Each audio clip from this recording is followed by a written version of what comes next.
Halo kawan pajak, Assalamualaikum. Selamat datang di podcast pajak Grigis 455.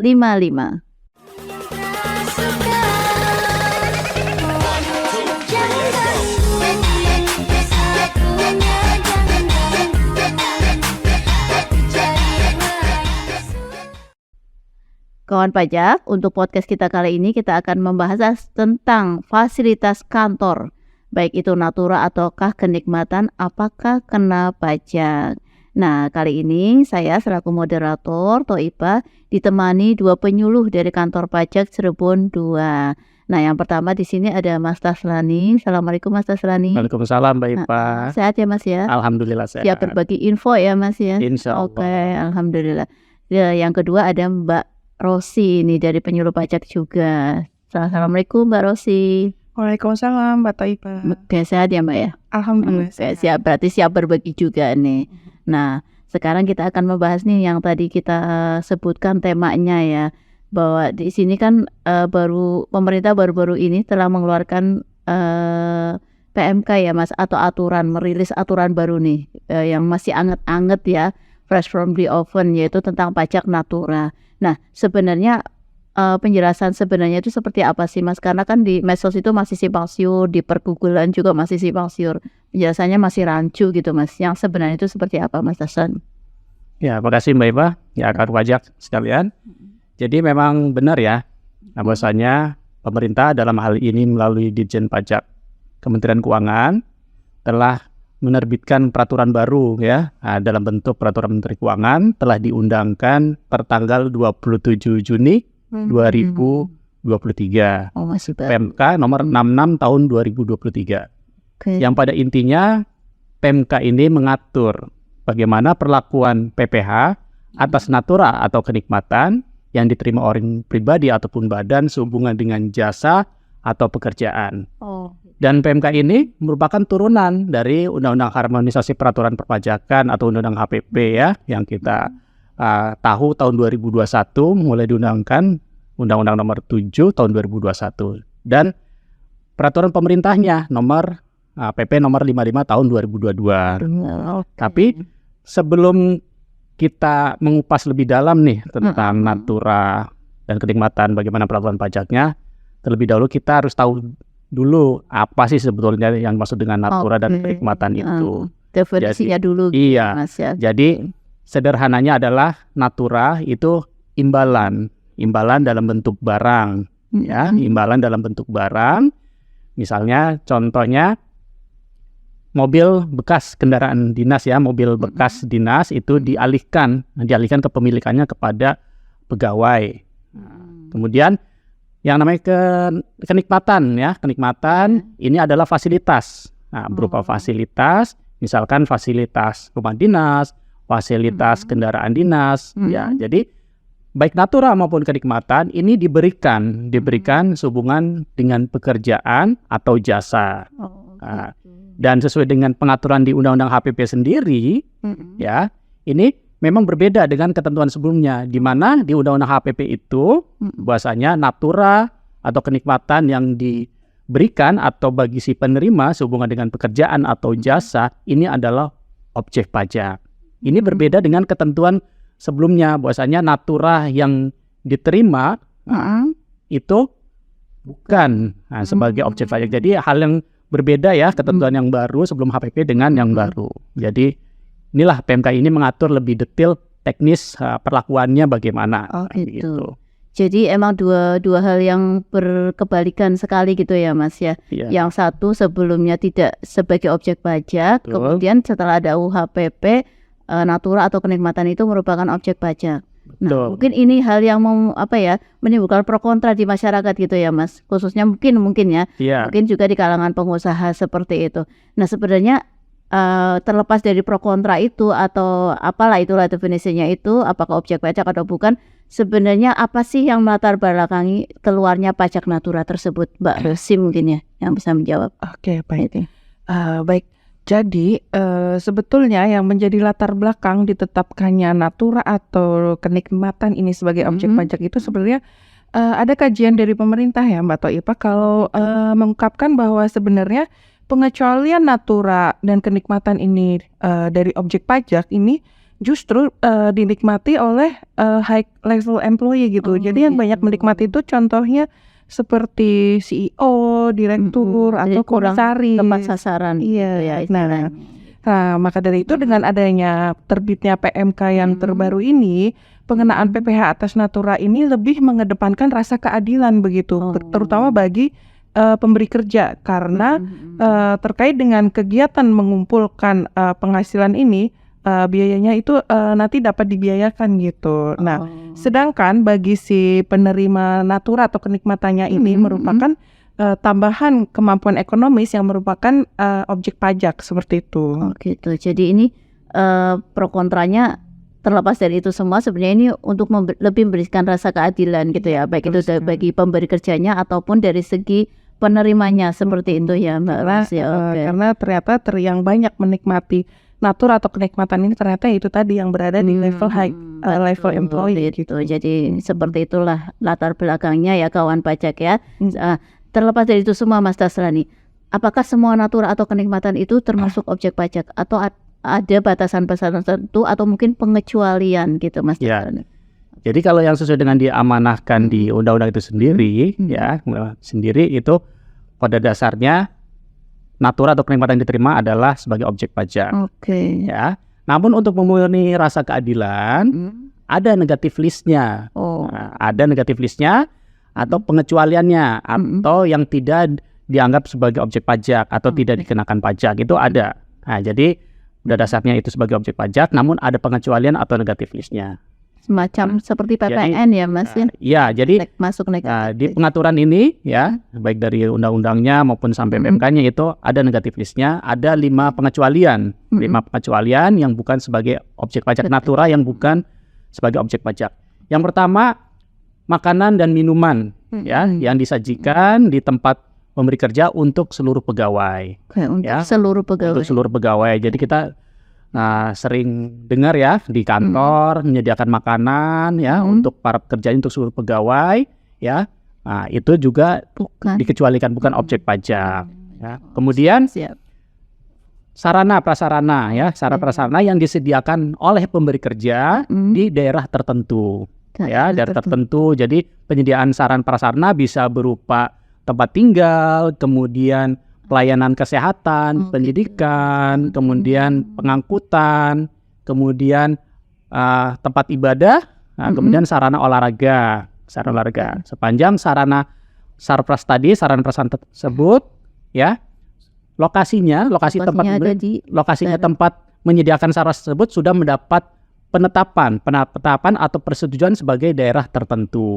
Ditetapkan dapat persetujuan dari Direktur Jenderal Pajak. Berarti tidak menentukan sendiri ya Mas ya? Iya, jadi harus mendapat penetapan dulu nih daerahnya, daerah yang termasuk daerah tertentu atau tidak. Ya. Gitu seperti itu. Ya, untuk yang ketiga mungkin kan ada 5 tadi sebenarnya, mungkin yang ketiga agak panjang ya Mas ya. Panjang dan lama. Sekalian aja juga boleh kok. Takutnya bosan sama Mas Tasrani. Ya, jadi selain yang tadi disebutkan oleh Mas Tasrani, ada pula pengecualiannya ya, misalnya natura atau kenikmatan yang harus disediakan oleh pemberi kerja dalam hal pelaksanaan pekerjaan nih, contohnya seperti pakaian seragam, atau mungkin peralatan untuk keselamatan kerja, atau sarana antar jemput karyawan. Ada juga mungkin penginapan untuk awak kapal gitu ya Pak Toibah. Dan atau natura atau kenikmatan yang diterima dalam rangka penanganan endemi, pandemi kemarin ya, gitu ya. Bencana nasional gitu, bencana alam gitu ya. Nah, kemudian ada pula natura dan kenikmatan dengan batasan tertentu. Nah, ini kurang lebih ada 11 kriteria batasan.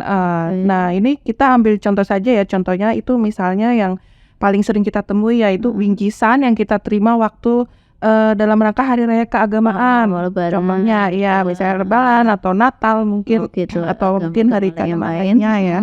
Nah, kemudian ada juga peralatan fasilitas kerja yang diberikan kepada pegawai untuk pelaksanaan pekerjaan. Misalnya diberikan laptop atau mungkin pulsa atau mungkin kuota internet gitu. Contohnya untuk menunjang ya. Ya, untuk menunjang pekerjaannya. Nah, ada juga fasilitas tempat tinggal pribadi dengan nilai maksimal 2 juta rupiah setiap pegawai dan untuk setiap bulannya. Jadi ada maksimalnya. Ada maksimalnya. Nah, selain itu ada pula yang dikecualikan lagi, yaitu natura atau kenikmatan yang bersumber atau dibiayai dari dana APBN, APBD atau APBD desa. Ya, jadi contohnya misalnya rumah kepala dinas. Nah, itu tidak dikecualikan dari objek pajak ini. Ya. Kemudian mungkin juga ada mobil kepala dinas. Contohnya kurang lebih seperti itu. Gitu. Oke, Mbak Rosi. Tadi kan dari penjelasan Mas Taslani ada natura yang dikecualikan itu adalah dari daerah tertentu. Nah, itu apakah ada kriteria daerah tertentunya, Mbak Rosi, atau semua ya pastilah ada kriterianya gitu loh. Apa sih kriterianya? Apa saja gitu, Mbak Rosi? Iya, jadi tentu jelas ada ya, maksudnya yang dimaksud daerah terpencil itu apa dan bagaimana itu harus memenuhi beberapa kriteria. Karena kan yang disebut daerah terpencil itu sebenarnya adalah yang secara ekonomi sebenarnya daerah tersebut memiliki potensi yang layak dikembangkan, tapi keadaan prasarana ekonomi pada umumnya di situ kurang memadai dan juga sulit dijangkau oleh transportasi umum baik melalui darat, laut maupun udara. Nah, kriteria tersebut sebenarnya ada 11, namun kriteria tersebut bila tidak tersedia minimal ada yang tidak layak itu 6 dari 11 tersebut harus terpenuhi tidak layak gitu ya. Ada minimalnya ya. Jadi kan ada 11 kriteria. Nah, dari 11 itu minimal 6 tuh yang dianggap tidak layak gitu ya. Nah, itu contohnya misalnya yang pertama listrik, kemudian air bersih ya ketersediaannya gitu mungkin ya. Kemudian ada perumahan yang disewakan yang disewa pegawai gitu ya. Terus kemudian rumah sakit atau poliklinik. Nah, kemudian ada juga sekolah, kemudian olahraga atau hiburan atau mungkin tempat peribadatan, pasar. Nah, kemudian ada pula jalan umum atau jembatan gitu ya. Kemudian pelabuhan laut atau sungai atau pelabuhan udara. Dan yang terakhir yaitu transportasi angkutan darat, laut atau udara. Jadi harus memenuhi kriteria tersebut. Nah, tidak termasuk yang sudah dibangun oleh pemberi kerja. Jadi ada notes-nya di situ. Gitu ya, terkecualinya seperti itu ya kawan pajak ya. Jadi ada kriteria tersebut ya minimal harus memenuhi 6 ya. Dari 11 itu paling enggak ada 6. 11 oke begitu. Minimal adalah 6. Nah, apakah kriteria tadi ditentukan sendiri Mas oleh pemberi kerjanya? Artinya dia mengklaim sendiri, oh saya sebagai daerah tertentu itu. Apakah seperti itu? Ya, jadi gini. Pemberi kerja atau wajib pajak atau perusahaan yang menyediakan natur atau kenikmatan tadi di daerah tertentu terlebih dahulu harus mengajukan dulu permohonan. Permohonan untuk dapat ditetapkan bahwasanya daerah tersebut, daerah tempat disediakannya natura atau kenikmatan tersebut ditetapkan sebagai daerah tertentu atau daerah terpencil. Nah, caranya penjelasan Mas Taslani sebelumnya ya. Ya, jadi caranya wajib pajak, pemberi kerja atau perusahaan pemberi kerja mengajukan permohonan ke Kanwil, tapi melalui KPP dulu. Nanti berkasnya kita kirimkan ke Kanwil, nanti di Kanwil melakukan penelitian atau pelengkapan berkas.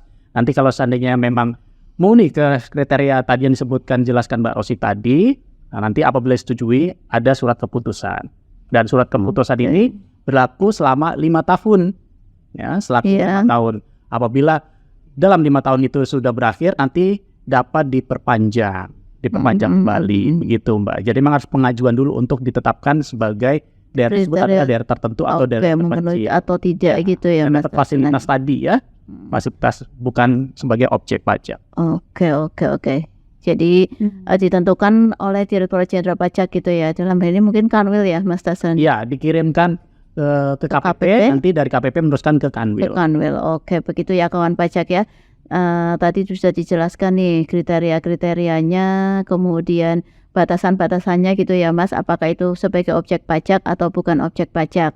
Nah, faktanya kan memang semua natura atau kenikmatan ini dikenakan pajak gitu ya. Cuma yang apabila penerimanya itu atau pegawainya itu berpenghasilan menengah ke bawah itu tidak dikenakan ya. Kebanyakan seperti itu dari batasan-batasan negatif lift tadi gitu ya Mas ya. Iya, jadi memang benar kalau kita lihat resume dari PMK 66 sendiri ya. Nah, ini merupakan turunan dari Undang-Undang HPP dan PP 55. Jadi kalau kita pahami bahwasanya PPh atas natura ini memang ditujukan untuk tadi yang sudah dijelaskan Mbak Rosi, untuk pegawai atau penerima manfaat level menengah ke atas ya. Sedangkan kebanyakan untuk pegawai yang berpenghasilan rendah itu justru dikecualikan ya, seperti yang tadi pengecualian ada 5, kemudian dijabarkan batasan-batasan itu. Kalau kami melihatnya itu sangat memenuhi rasa keadilan ya, karena memang untuk pegawai yang level bawah yang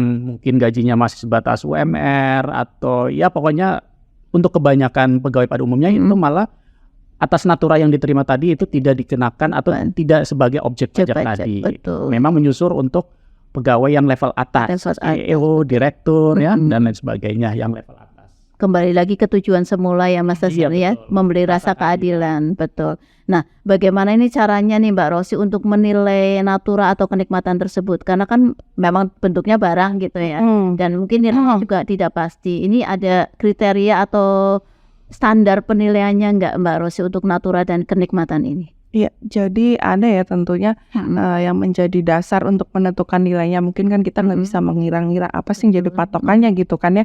Nah, jadi kalau untuk natura itu sendiri kita menggunakan nilai pasar. Jadi contohnya mungkin bos kita nih misalnya di perusahaan atau bos siapalah di perusahaan apa mendapat fasilitas berupa mobil dinas, maka berapa sih nilai atas natura tersebut? Kita pakai nilai harga pasaran.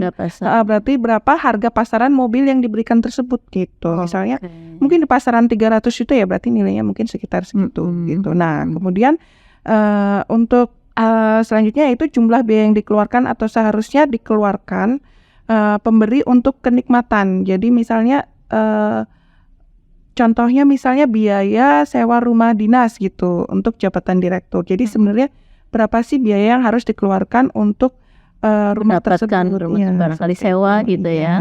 Nah itu jadi nilainya. Kalau tadi natura pakainya nilai pasar, kalau untuk kenikmatan menggunakan berapa biaya yang seharusnya dikeluarkan seperti itu. Nah, nilai yang sudah ditetapkan tersebut merupakan tambahan penghasilan merupakan tambahan penghasilan dan merupakan objek pajak bagi yang menerimanya gitu. Nah, jenis PPh yang dipotong ini tergantung dari subjek dan objeknya. Jadi kalau yang menerima ini misalnya adalah orang pribadi, maka dipotongnya adalah PPh 21 sesuai dengan mekanisme dalam Per 16/PJ/2016. Nah, kemudian jika yang misal penerimanya natura atau kenikmatan ini adalah badan, maka dipotong PPh pasal 23 atau mungkin PPh lain tergantung dengan objeknya itu sendiri. Jenis pajaknya apa gitu ya. Mungkin kalau dari jasa konstruksi mungkin berarti jadi pasal PPh final ya, pasal 4 ayat 2 seperti itu. Jadi nanti tergantung jenis pajaknya ya kawan pajak. Nah, tadi kan Mbak Rosi sudah menerangkan nih Mas, nilainya itu ada yang nilai pasar, ada yang pakai harga atau biaya yang seharusnya dikeluarkan. Nah, bisa nggak sih Mas dikasih contoh kasus biar kawan pajak lebih jelas lagi gitu? Jadi tadi syarat natura kenikmatan itu sebagai objek pajak kan berkaitan dengan pekerjaan atau jasa ya. Antar wajib pajak. Kalau pekerjaan berarti hubungannya perusahaan untuk memberi kerja dengan pegawainya. Sedangkan jasa berarti hubungannya antara si wajib pajak atau pemberi natura dengan pihak lain ya, atau wajib pajak lain, bisa orang pribadi ataupun badan. Intinya bukan pegawai. Nah, saya coba kasihkan contoh macam-macam satu. Misalkan di sini yang hubungannya sama pekerjaan dulu. Ya, misalkan di sini Mbak Rosi adalah direktur ya di suatu perusahaan ya, direktur utama, CEO, direktur utama ya. Dapat fasilitas berupa apartemen dinas apartemen dinas senilai nilai biaya sewa apartemen, kemudian dan fasilitas pendukung apartemen itu misalnya dalam 1 bulan 50 juta. 50 juta misalnya. Nah, tadi Mbak Rosi ada menyebutkan ada batasan pengecualian kan gitu. Yaitu rumah pribadi atau tempat pribadi batasannya sampai dengan 2 juta per bulan. Saja ya. Artinya 50 juta sewa tadi, apartemen tadi dikurangkan dulu 2 juta. Nah, yang masuk pengecualian tadi. Nah, maka 50 juta dikurangi 2 juta sama dengan 48 juta. Nah, jadi 48 juta inilah tambahan penghasilan bagi Mbak Rosi selaku direktur atau CEO perusahaan, ya kan, masuk ke penghasilannya yang diperhitungkan PP pasal 21 oleh perusahaannya. Dianggap tambahan penghasilan dengan mekanisme pemotongan PPh pasal 21 karena penerimanya adalah orang pribadi. Oke, siap. Selanjutnya, contoh yang kedua yang berkaitan dengan jasa. Pihak lain ya, perusahaan dengan pihak lain, baik orang pribadi maupun badan. Contohnya Mbak Ipa di sini. Mbak Ipa sebagai selebgram ya, misalnya yang followernya udah 100 juta misalnya ya. Centang biru. Jadi misalkan terima kontrak untuk endorse perusahaan kosmetik kan, berarti suka-suka poles-poles gitu ya. ya kan? Nah, imbalannya misalkan berupa perlengkapan kosmetik seberat 2 kilo misalnya. Ya. 2 kilo. Kosmetik makanya kiloan ya. Seberat 2 kilo ya kan. Kemudian apabila dikonversi ke dalam rupiah, kalau misalkan perlengkapan kosmetik, peralatan atau perlengkapan kosmetik tersebut misalkan dijual, misalkan harganya 10 juta, ya, contoh 10 juta. Maka 10 juta ini adalah sebagai tambahan penghasilan bagi saya. Iya. Jadi dilaporkan di SPT nanti. Iya, jadi ini diperhitungkan dulu. Misalkan menghitungnya seperti pasal 21 kategori bukan pegawai misalnya, ya. Tetap mekanisme pemotongannya mengikuti per 16 tahun 2016 kalau penerimanya adalah orang pribadi. Yang dipotong berapa Mas? 10 juta atau berapa kilo Mas? Ya dalam bentuk rupiah kan. Berarti rupiah ya. Kan makanya sebenarnya setaranya pakai bedak juga gitu Mas. Jadi harga kosmetik itu yang diperoleh ya kan sebagai pengganti imbalannya tadi itu dirupiahkan itu kalau dijual ya. Berapa itulah tambahan hasilnya. Itu diperhitungkan sebagai objek PP pasal 21 gitu Mbak Ipa. Oke, tadi kan dari Mas Tas bilang ya di atas bahwa PMK ini keluar di bulan Juni ya Mas ya, tahun 2023. Padahal UHPP-nya di tahun 2021. Kemudian juga ada PP 55 tahun 2022 ya Mbak Rosi ya. Ini kan berkaitan semuanya nih inline. Nah, apakah nanti PMK 66 ini berlaku surut Mbak Rosi? Ya, jadi terkait pemotongan natura atau kenikmatan ini ada beberapa kriteria ya, misalnya nih pemberi kerja ini melakukan pemotongan PPh atas penggantian atau imbalan dalam bentuk natura atau kenikmatan pada akhir bulan terjadinya. Jadi pengalihan atau terhutangnya penghasilan bersangkutan sesuai peristiwa mana yang terjadi lebih dahulu, itu untuk natura. Nah, atau penyerahan hak atau bagian hak atas pemanfaatan suatu fasilitas dan atau pelayanan oleh pemberi untuk kenikmatan ya. Nah, kemudian pemotongan ini dilakukan misalnya ada pemotongan PPh pasal 21, 23 atau PPh lainnya gitu ya. Dilakukannya mulai masa pajak Juli 2023. Oh gitu. Jadi tidak berlaku surut ya di tahun pajak Juli 2023. Nah, terus bagaimana Mas perlakuannya untuk tahun 2022, terus di Januari 2023 sampai Juni 2023 itu kan tadi tidak berlaku surut nih. Terus untuk objek atau natura atau kenikmatan di tahun sebelumnya di tahun 2022 sampai dengan Juni 2023 itu perlakuannya seperti apa? Ya.